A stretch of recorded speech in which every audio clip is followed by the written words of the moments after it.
ഈ RDX മറ്റേ master chef ഉണ്ടല്ലോ, എത്ര ദിവസം എടുത്തു നിങ്ങൾ പഠിക്കാനൊക്കെ? ശരിക്കും പറഞ്ഞാൽ മാസ്റ്റർ പീസ് അല്ല, RDXലെ ഹുക്ക് സ്റ്റെപ്പ് ഞാൻ സിനിമയിൽ ഞാൻ ഹുക്ക് സ്റ്റെപ്പ് ചെയ്തിട്ടില്ല. പക്ഷെ ഹുക്ക് സ്റ്റെപ്പ് ഞാൻ സിനിമയിൽ ചെയ്തിട്ടില്ല. ഷെയ്നാ ചെയ്യുന്നത്. ഹുക്ക് സ്റ്റെപ്പ് ഷെയ്ൻ മാത്രമാണ് ചെയ്യുന്നത്. പക്ഷെ റിഹേഴ്സൽസ് എനിക്കും ഉണ്ടായിരുന്നു.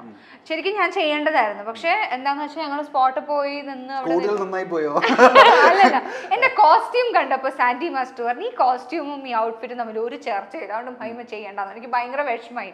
ഞാൻ 2 ദിവസം റിഹേഴ്സൽ ചെയ്തല്ല. ഷെയ്ൻ കളിക്കുന്ന എല്ലാ സ്റ്റെപ്സും ഞാൻ റിഹേഴ്സൽ ചെയ്തതാണ് പടത്തിന് വേണ്ടിയിട്ട്.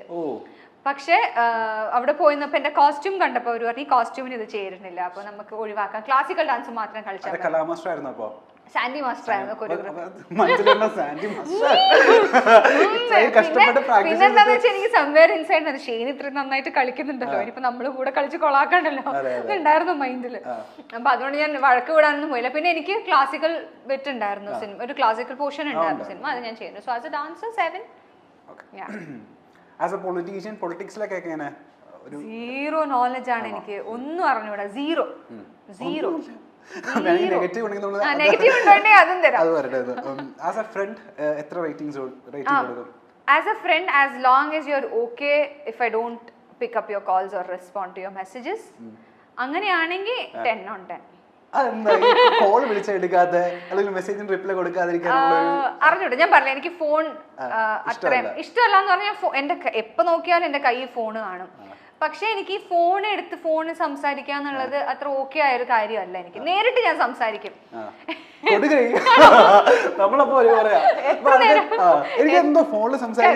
അല്ലേ, അങ്ങനെയുള്ള ആൾക്കാരുണ്ടാവും. നേരിട്ട് കണ്ട എത്ര നേരം വേണമെങ്കിൽ സംസാരിക്കാം. പക്ഷെ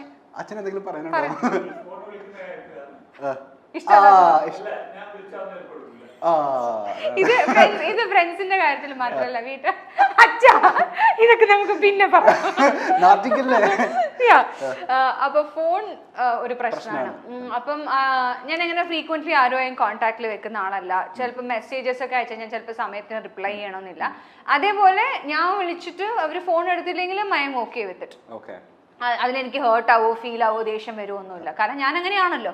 ഞാൻ മെസ്സേജ് അയച്ചാൽ അമ്മയ്ക്കൊക്കെ ചില സമയത്ത് അമ്മ പറയും ഇന്നലെ നീ വിളിച്ചിട്ട് അവൾ എടുത്തില്ലല്ലോ ഫോൺ, നീ വിളിച്ചിട്ട് അവൻ ഫോൺ എടുത്തില്ലോ എന്ന് പറയുമ്പോൾ ഞാൻ എടുത്തു പറയും അവൻ വിളിച്ചാലും അവൾ വിളിച്ചാലും ഞാനും ഫോൺ എടുക്കാറില്ലല്ലോ. So it's okay.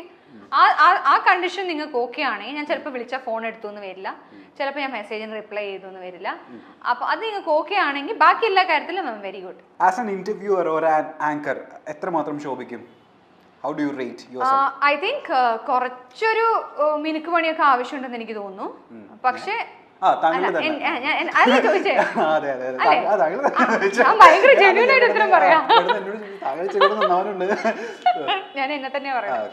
കാരണം എനിക്ക് സംസാരിക്കാൻ അത്യാവശ്യം അറിയാം.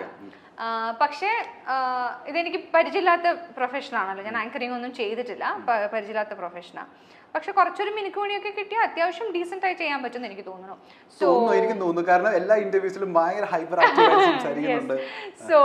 സോ പിന്നെ എനിക്ക് ഐ എം കുറച്ച് കോൺഫിഡന്റ് ആയ പേഴ്സണാണ് ഞാൻ. അങ്ങനെ ഒരു അണ്ടർ കോൺഫിഡന്റ് ആയത് അത്ര ഷൈ ആയിരുന്നു.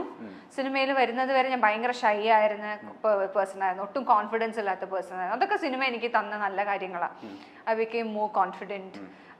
നാണമൊക്കെ മാറിപ്പോയി. പണ്ട് ഭയങ്കര ചമ്മലായിരുന്നു എനിക്ക്, ആൾക്കാരോട് സംസാരിക്കാനൊക്കെ ഭയങ്കര ചമ്മല, അതൊക്കെ പോയി. അപ്പം കുറച്ചൊരു ചെറിയൊരു പ്രാക്ടീസും ലേണിംഗും ഒക്കെ ഉണ്ടെങ്കിൽ ഒരു 8 as an anchor. As an English literature graduate എത്ര റേറ്റ് കൊടുക്കും? ഞാൻ കറസ്പോണ്ടൻസിലാണ് ചെയ്തത്. സോ അതിൽ ഞാൻ എത്രത്തോളം, സോ അതുകൊണ്ട് നമ്മൾ നോർമൽ ടോക്കിംഗ് ആണെങ്കിൽ എനിക്ക് സംസാരിക്കാൻ പറ്റും. പക്ഷെ ഒരു എന്താ പറയാ ഒരു ഡിഗ്രി എന്നുള്ള രീതിയിൽ നോക്കുമ്പോൾ അല്ലെങ്കിൽ ആ ഒരു പ്രൊഫഷണൽ സൈഡിൽ നോക്കുമ്പോൾ ഞാൻ എത്ര ഗുഡാണെന്ന് എനിക്ക് അറിയില്ല. സോ ഒരു 6 മതി. ഇനി അമ്മയുടെ പാത പിന്തുടരാൻ എപ്പോഴെങ്കിലും ആഗ്രഹിച്ചിരുന്നു? അതായത് ടീച്ചർ ആവാൻ ഉള്ള ആഗ്രഹം ഇല്ലായിരുന്നു ശരിക്കും പറഞ്ഞാൽ. ഇല്ലായിരുന്നു ശരിക്കും, ടീച്ചർ ആവണം എന്നുള്ളൊരു ഐഡിയ ഇല്ലായിരുന്നു എനിക്ക്. ഞാൻ സ്കൂളിൽ പഠിക്കുന്ന സമയത്ത് ബയോമെഡിക്കൽ എഞ്ചിനീയർ അല്ലെങ്കിൽ ഒരു ഡോക്ടർ, ഇത് രണ്ടും മാത്രമായിരുന്നു എൻ്റെ ഇത് ഓപ്ഷൻസിൽ ഉണ്ടായിരുന്നത്. പിന്നെ സിനിമ വാസ് ദേർ, അത് പണ്ട് തൊട്ടേ ഉണ്ടായിരുന്നു സിനിമ എന്നുള്ളത്. പക്ഷെ ടീച്ചിങ് പ്രൊഫഷനിലോട്ട് ഞാൻ പോകുമെന്ന് ഞാൻ ഒരിക്കലും വിചാരിച്ചില്ല. പിന്നെ എന്താന്ന് വെച്ചാൽ ബയോളജി എടുക്കുമ്പോൾ നമ്മൾ മെയിൻ എടുക്കുമ്പം പ്രാക്ടിക്കൽസ് ഉണ്ടാവുമല്ലോ, അപ്പോൾ അത് അറ്റൻഡ് ചെയ്യണമല്ലോ. അപ്പോൾ സിനിമ ചെയ്യുന്ന സമയത്ത് അത് പാരലലി ചെയ്യാന്നുള്ളത് പോസിബിൾ ആയ കാര്യമായിരുന്നില്ല. അങ്ങനെയാണ് ഞാൻ ഇതിലോട്ട് മാറിയത്. പിന്നെ ഇത് എന്താന്ന് വെച്ചാൽ എനിക്ക് കുറച്ചുകൂടി ഈസി, അമ്മ വീട്ടിലുള്ളത് കൊണ്ടായാലും ഹെൽപ്പ് ചെയ്യുമ്പോഴും ഞാൻ ഇപ്പോൾ ഷൂട്ടിന് പോവുകയാണെങ്കിലും കാര്യങ്ങളോ ഒക്കെ ആണെങ്കിലും അമ്മയ്ക്ക് ഹെൽപ്പ് ചെയ്യാൻ പറ്റും എന്നെ. എക്സാംസിനായാലും അമ്മയ്ക്ക് പ്രിപ്പയർ ചെയ്ത് തരാൻ പറ്റുമെന്നുള്ള ഒരു കോൺഫിഡൻസിലാണ് അത് ഈ സൈഡിലോട്ട് ഇങ്ങോട്ട് പോയത്. പറയുന്നുണ്ട്. കാരണം സ്കൂൾ പഠിക്കുന്ന സമയത്ത് ഞാൻ എൻ്റെ ഫ്രണ്ട്സിനൊക്കെ ക്ലാസ് എടുത്ത് കൊടുക്കുമായിരുന്നു. ജയിക്കുമായിരുന്നു.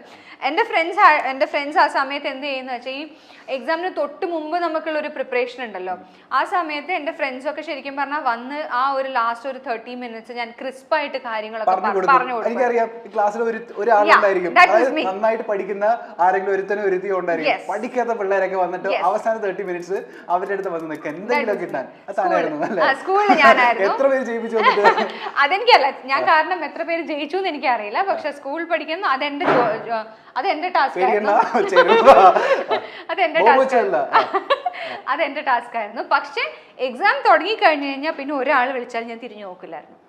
ഫുൾ കോൺസെൻട്രേഷൻ ആ ടൈപ്പ് ആയിരുന്നു. അപ്പം ഈ ക്ലാസ്സിൽ ഉണ്ടാവുമല്ലോ നല്ലോണം പഠിക്കുന്ന കുട്ടികൾ, ഇപ്പം ഫ്രണ്ട്സ് ചോദിക്കുമല്ലോ, എടാ ഈ ഇതിന്റെ ചോദ്യത്തിന്റെ ഉത്തരം ഞാൻ തന്നെ എഴുതിയിട്ടില്ല എന്ന് പറയുമ്പോൾ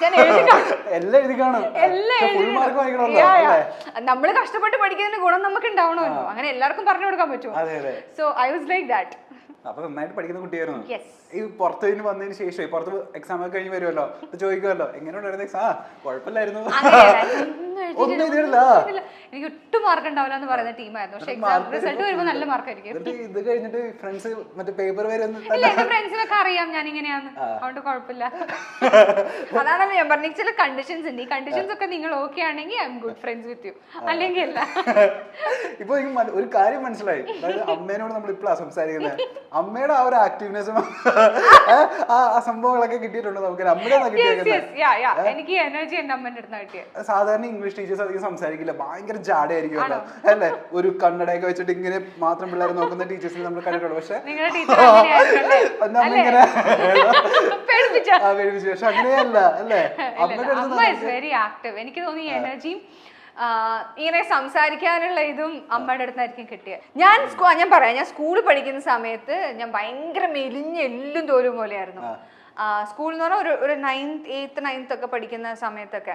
പക്ഷെ ഇത് അങ്ങനെ ഭയങ്കര പോപ്പുലറായ ഇരട്ടപ്പേരൊന്നും അല്ല. പക്ഷെ എന്റെ ക്ലാസ്സിൽ ബോയ്സ് ഒക്കെ എന്നെ ഉണക്കമത്തി എന്ന് വിളിക്കുമായിരുന്നു. ബോഡി ഷേമിംഗ് ആണോന്ന് പറയാറില്ല. അപ്പൊ അറിയില്ലായിരുന്നു, എന്നെ ഉണക്കമത്തി എന്ന് വിളിക്കാറുണ്ടായിരുന്നു.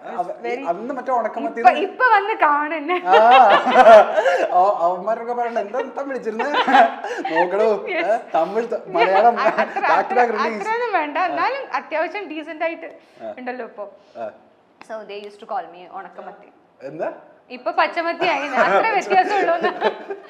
നമ്മൾ ഇന്റർവ്യൂ വൈൻഡ് അപ്പ് ചെയ്യുന്നതിന് മുന്നേ എനിക്ക് ഒരാഗ്രഹമുണ്ട്, എന്റെ വായിന്ന് നല്ല ചീത്ത കേട്ടിട്ട് നമുക്ക് ഇന്റർവ്യൂ വൈൻഡ് അപ്പ് ചെയ്യാം. അത് താങ്കളുടെ ആ പയ്യന്നൂർ ഭാഷയില്, കാസർഗോഡ് ഭാഷയിൽ മതി, കാസർഗോഡ് ഭാഷയിൽ നല്ല ചീത്ത കണ്ടു വിളിച്ചിട്ട് ഇന്റർവ്യൂ. സത്യം പറയട്ടെ, തെറി വിളിക്കാന്ന് എനിക്ക് അറിഞ്ഞൂടാ. തെറി വിളിക്കണ്ട, ചീത്ത വിളിച്ചാൽ മതി. എല്ലാ ഇന്റർവ്യൂസിലും കാസർഗോഡ് ഭാഷയിൽ സംസാരിക്കാൻ നമ്മൾ കേട്ടിട്ടുണ്ട്, കാസർഗോഡ് ഭാഷയിൽ സംസാരിക്കണ്ട, ചീത്ത വിളിച്ചാൽ മതി. ചീത്ത വിളിക്കുന്നത് നമ്മൾ ഇതുവരെ കണ്ടിട്ടുണ്ട്.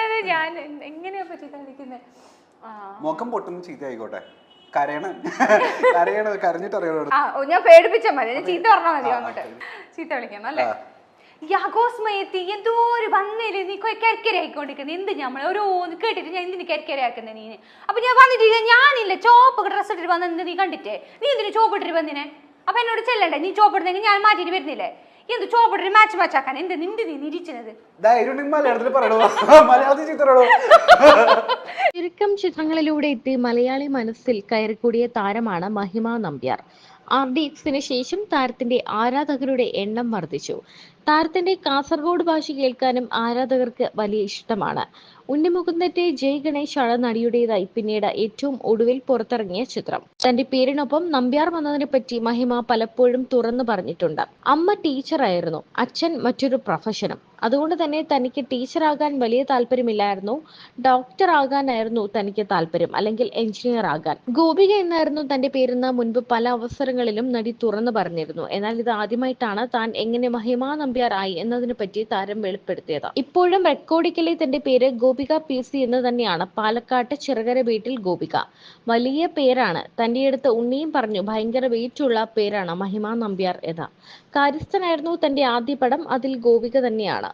ദിലീപേട്ടന്റെ അനുജത്തിയായിട്ടായിരുന്നു ചിത്രത്തിൽ അഭിനയിച്ചത്. അതിനുശേഷം തമിഴിൽ പ്രഭു സോളമൻ സാറിന്റെ സിനിമയാണ് ചെയ്തത്. ഗോപിക എന്ന പേരിൽ നടിയുണ്ടല്ലോ. ആ സമയത്ത് ഗോപിക ചേച്ചി സജീവമായി വർക്ക് ചെയ്യുകയായിരുന്നു. അതിനാൽ പേര് മാറ്റുകയായിരുന്നു. മഹിമ എന്ന് വന്നതിന് ശേഷം ന്യൂമറോളജി ഒക്കെ നോക്കിയിട്ട് പേരിന് ഒരു വാലുണ്ടെങ്കിൽ കരിയറിന് ഗ്രോത്ത് ഉണ്ടാകുമെന്ന് പറഞ്ഞു. ഇത് സത്യമാണോ എന്നൊന്നും അറിയില്ല. അത് തന്നെ ഹെൽപ്പ് ചെയ്തിട്ടുണ്ടെന്ന് മഹിമ പറയുന്നു. അങ്ങനെയാണ് നമ്പ്യാർ എന്ന പേര് ആഡ് ആകുന്നത്. തന്റെ മുത്തച്ഛന്റെ സർനെയിമാണ്. അങ്ങനെയാണ് നമ്പ്യാർ വരുന്നത്. അല്ലാതെ ഇതിന് ജാതിയും മതവുമായി ഒന്നും ഒരു ബന്ധവുമില്ല എന്നും മഹിമ പറയുന്നു.